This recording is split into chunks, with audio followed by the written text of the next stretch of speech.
Hello, everyone. Happy Hump Day.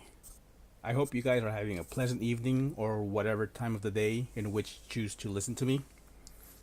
And today I have two articles with a theme, same theme. Today's theme is cryptocurrency. Both articles are about cryptocurrency, but they're a little bit different than what you'd expect. And that's only if you keep up with cryptocurrency mining and the news surrounding it, right? Alright, so the first article comes from the Next Web and is titled, "This Startup Uses Body Heat to Mine Crypto for When Robots Take Our Jobs." So that's an interesting title, right? The title is very Matrix-like when you think about it. Like they put that in your head, you know? So let's read it and see exactly what they mean. The Institute of Human Obsolescence is an organization devoted to exploring how individuals can capitalize on biological and data production labor through art and research objects. Okay, so we can make money from semen, donating, or selling semen, not donating. If you donate, you don't get money. And now let's see what else they are referring to, right? So, if you want to do this, what you have to do is you have to put on a suit with thermoelectric generators, and it uses your body heat to produce electricity. Hence thermoelectric. Thermo meaning heat and electric meaning electric. How good is it? I don't know how efficient it is because I need to do some math and I need to have more information, more numbers, right? So how good is it? Well, I don't think it's really that good. It doesn't sound like it's good. And I'd imagine that the health drawbacks of laying still or getting your heat sucked out of you may present more health problems than can be covered by the value in mining cryptocurrency. That's just my opinion. I don't know, but it seems really inefficient. So here are some numbers: 37 workers for 212 hours. Now they don't say 37 workers total for 212 hours, so or 212 hours per worker got 127,210 milliwatts. I don't know why they got the million there and the thousand. So basically 127 watts.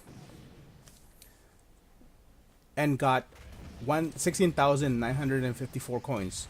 So actually that sounds like a lot. But Monero is mining, it depends, and it might be easier to mine than other coins, right? And the workers only got 80% while the rest went to the institute. Okay. Then the article talks about how corporations like Facebook are capitalizing on the data we willingly provide for free. Because remember, nothing is in life is free. So what do you guys think? Do you care? Are you guys willing to participate in this experiment? Would it be cheaper and more convenient and efficient to just use solar panels maybe? Let me know down in the comments. Alright, so on to article number 2. Now this article comes from where's it coming from? BBC.com. So this one also talks about cryptocurrency. And it also talks about Starbucks. So how are these two related, right? Well, before I tell you about that, make sure that you go to Starbucks today. If you like to go to Starbucks. If you don't, don't go. And Starbucks is not paying me for this. They're not sponsoring. I'm just saying because I personally like Starbucks. And if you like Starbucks, then you should go. Because today is Double Star Day. So you might have a couple of hours left. And the Double Star Day basically means that you usually get just 1 star, or what is it, 2 stars per dollar. So now it's 4 stars per dollar. And Starbucks does that every now and then. If you have the app, it'll tell you. So just check that out. So yeah, and again, Starbucks is not sponsoring. They are not paying me. Nobody's paying me for this. So just my thoughts here. Anyway, so how is Starbucks involved with mining? Okay, well, on December 2nd, 2017, a guy called Noah Dinking, it's a funny last name. I can already tell they got beat up a lot in the schoolyard when he was growing up. Anyway, so Noah Dinking, a software company executive, tweeted this out.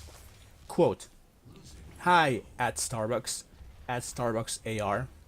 Did you know that your in-store Wi-Fi provider in Buenos Aires forces a 10-second delay when you first connect to the Wi-Fi so it can mine Bitcoin using a customer's laptop?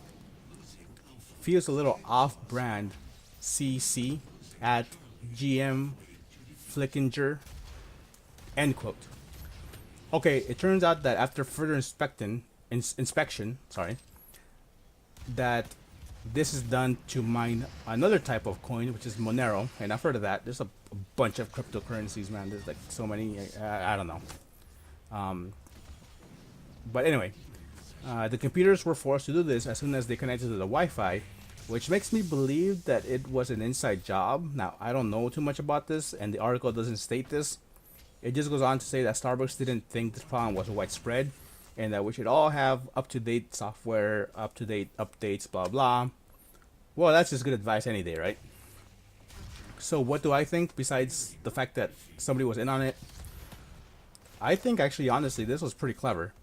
10 seconds doesn't seem like a long time, so it can go largely unnoticed. And if you log in and it takes 10 seconds, you might think, oh, it's just them verifying your stuff and, you know, whatever.